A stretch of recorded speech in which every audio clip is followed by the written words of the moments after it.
Welcome to Japa Circle. It's a worthy cause to look into the truth of the holy name and the process for attaining steadiness in chanting the holy name. This is one of the main topics that Sri Chaitanya Mahaprabhu brings up in his teachings, and especially through Haridas Thakur, who is the Nama Acharya. And there are several stages for attaining perfection in chanting the holy names. The first one is Sambandha Gyan, or learning about the glories of the holy name. So for our meditation today, because the mind is the instrument for meditation, actually we are to separate ourselves from the mind and also to make the mind one's friend. The mind has attraction to the matra, or the sense objects of the material world. And there's, in conditioned state of life, an impetus to try to get sense gratification, because that seems to be the highest self-interest for a conditioned soul. So the Srimad Bhagavatam points out that we can't independently satisfy the desires we have, but if we go to the source of everything, of us, of our very soul, then we'll actually become satisfied. So to that end, one of Krishna's names is Vaiśeṣika. And the name Vaiśeṣika means the one who is inclined to bestow blessings and fulfill all desires upon those who meditate on him. I said it a little awkwardly, but it means that when you meditate on Vaiśeṣika, who's Kṛṣṇa, then he becomes inclined towards you to fulfill all your desires and to bestow all his blessings. All that's required is to think of him. And Sri Chaitanya Mahaprabhu points out that the best way to think of Vaiśeṣika is to chant his names. And so when the mind decides to go somewhere else when we're meditating on the chanting, you can remind your mind that there is no other place to go except for thinking of Krishna, because everything else will be attained by that. It is something that Bhaktivinoda Thakur mentions in his song when he says that there's nothing in the 3 worlds to be attained and the 14 worlds to be obtained except for the holy name. And in the 11th canto of the Srimad Bhagavatam,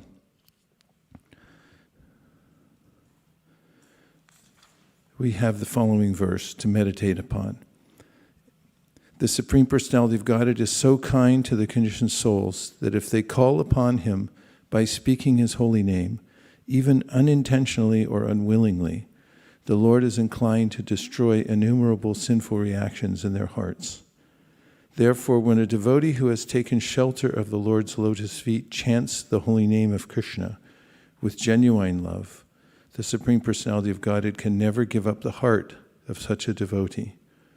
One who has thus captured the Supreme Lord within his heart is to be known as Bhagavata Pradhana, or the most exalted devotee of the Lord. So, the starting point, Chaitanya Mahaprabhu said, for chanting is Sambandha Gyan, realizing a relationship with Krishna.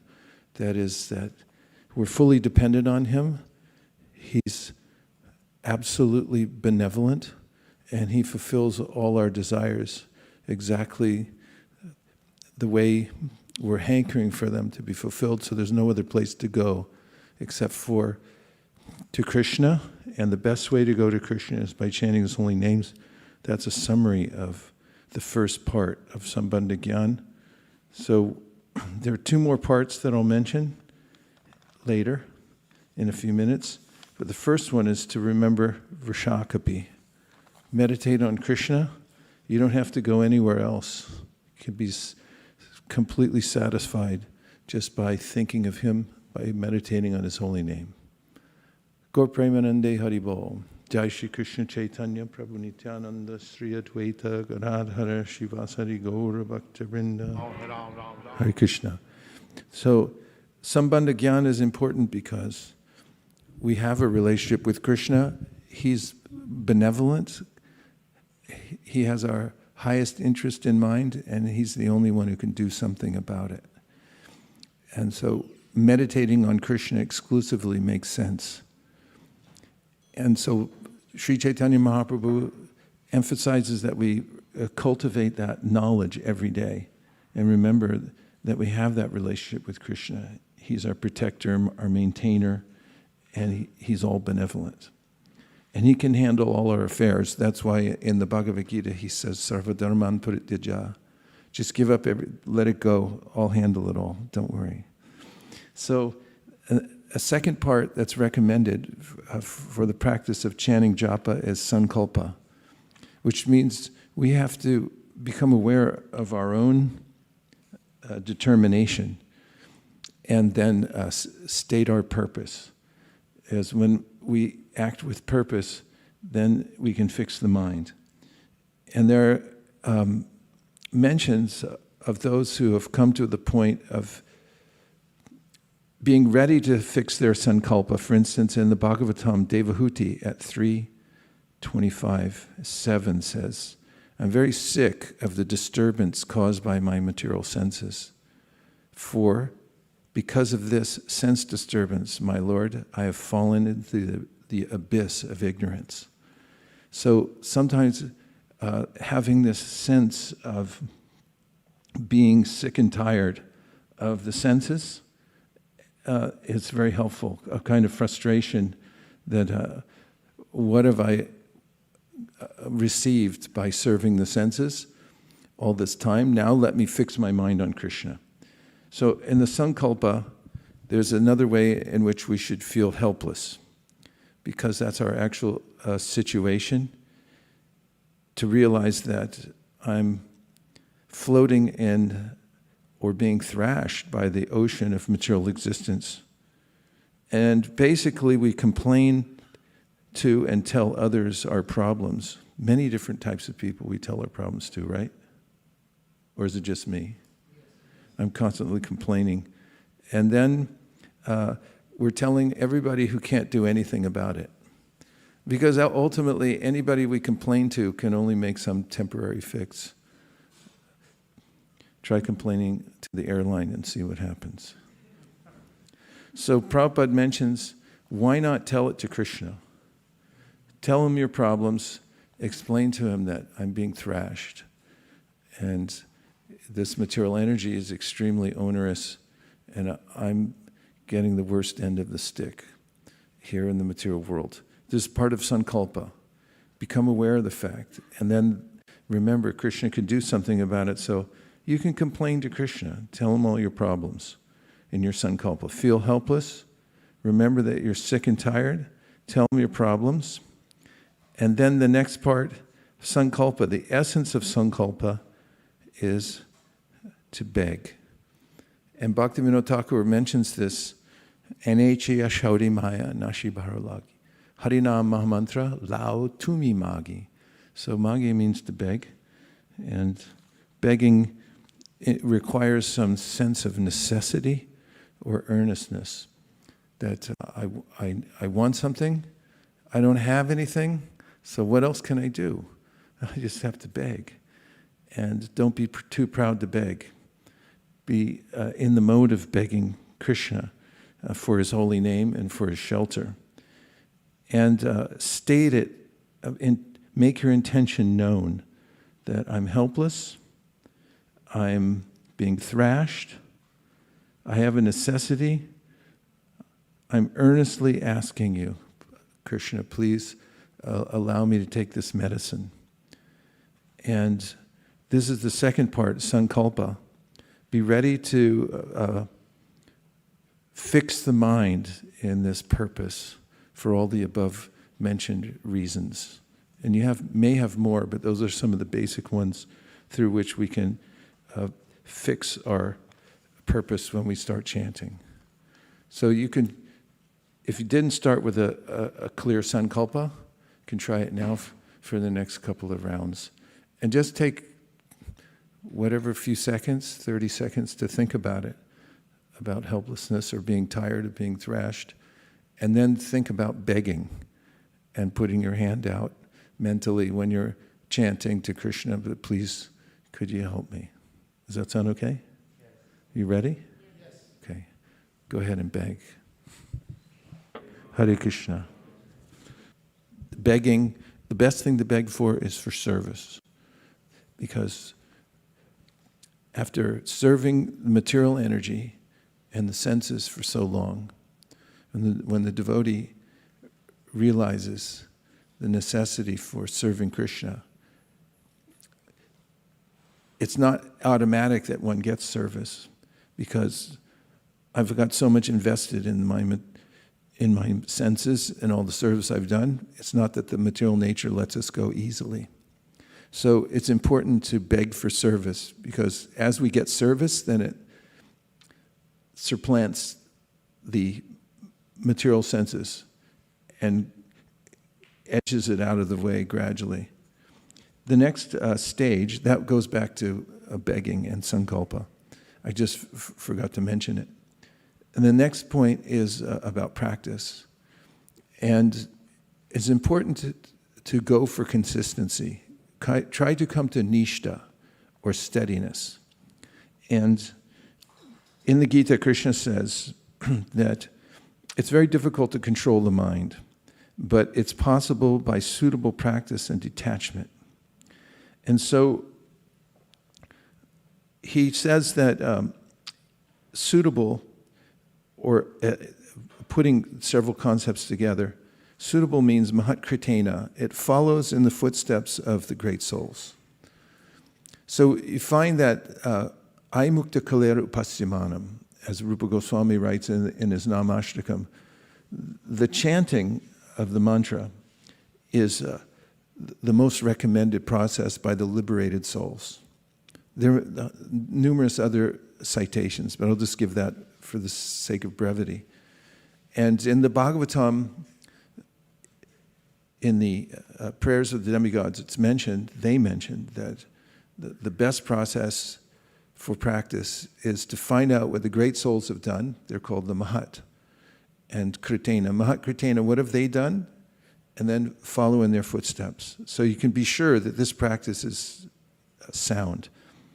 And then remember that no matter where you start from, even if it's su alpam, very small, if it's consistent, it will lead to spiritual strength.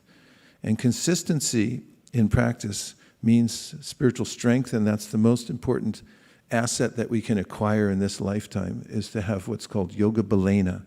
Prabhupada mentions this in the 5th chapter of the Bhagavatam, in the verse prayana kale manasachalena bhaktya yukto yoga balena chaiva. Balena means strength. Without spiritual strength, we can't maintain niṣṭha, or steadiness in practice. So, to this end, one should, 2 points about practice. One is, it's really hard to make it up at the last minute. Sometimes people become serious about Krishna consciousness, but they're, of course, Khaṭvāṅga Mahārāja is an example. Even at the last minute, you should try, and you can do it. But generally, if you try to pass a test at the last minute by studying the night before, it's very difficult, because it takes time to develop momentum, to have strength or acumen in any particular subject. So don't try to make it up at the last minute, because we've seen people near death, and then they say, I'd like to do it, but I don't have the yoga-balena. I don't have the spiritual strength. So remember that your practice is giving you the spiritual strength now, so that you'll be prepared, especially for death. Because you have to be able to be strong when you leave this body in order to attain the destination. That requires niṣṭha. steadiness in the practice, and we get that through sāṅkhya-pūrvaka, which means numerical strength. So you have to be consistent and keep a certain number every day, can't fluctuate. So even if you start small, then keep that number and don't go below. And then gradually, when you feel spiritual strength, you climb the ladder, take the next steps, and take a higher number according to your qualification at that point, and then keep it. And if you stay there and you keep that practice going and arrange everything around that, then you come to the stage of niṣṭha. And it's important also to remember that taste comes later, because oftentimes people say, I don't have any taste for this. But don't worry about that now. Worry about niṣṭha or steadiness now. Let your taste be in niṣṭha or steadiness, not in yugayatam nimeshena, that I'm feeling one moment to be like 12 years or more, or the tears are flowing from my eyes. That comes of its own accord. That comes as a descending process from Kṛṣṇa. He awards that to those who have attained niṣṭha.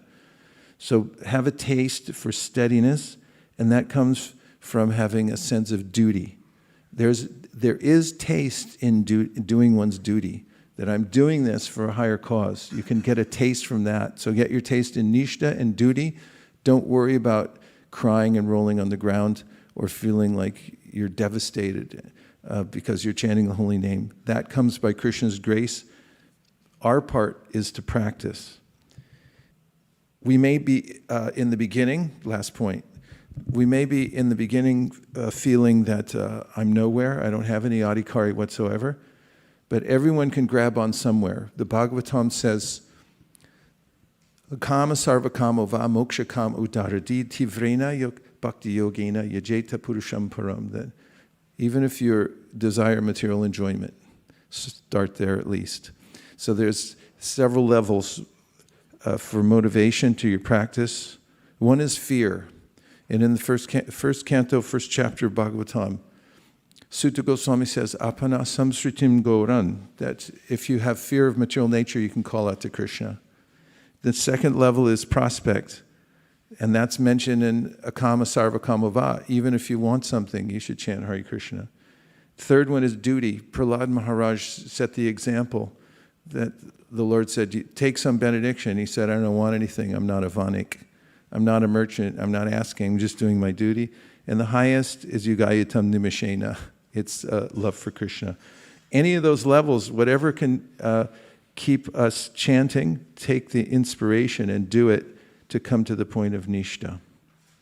So we only have time for one reflection because I ran us out of time. Somebody reflect. But it better be good. Just kidding. Go ahead. Quick, there's only 30 seconds left. Malini. Hi, Krishna Prabhu. Thank you so much for the wonderful tips that you gave. When you said that we should beg for something, usually I beg for a lot of things, but today I thought I'll beg for only one thing, that is, give me the ability to hear the holy name, because my mind, I've been recently reflecting, my mind is going in a million directions, especially while I'm chanting. So I was begging to give me the ability to hear the holy name. So that was one thing that I... If you could add one more to smash our goals in 2022. It's not too early to start worrying, Malini. Hare Krishna. Prabhu, that was my first sankalpa. Gaur Premanande. Vanchakalpa.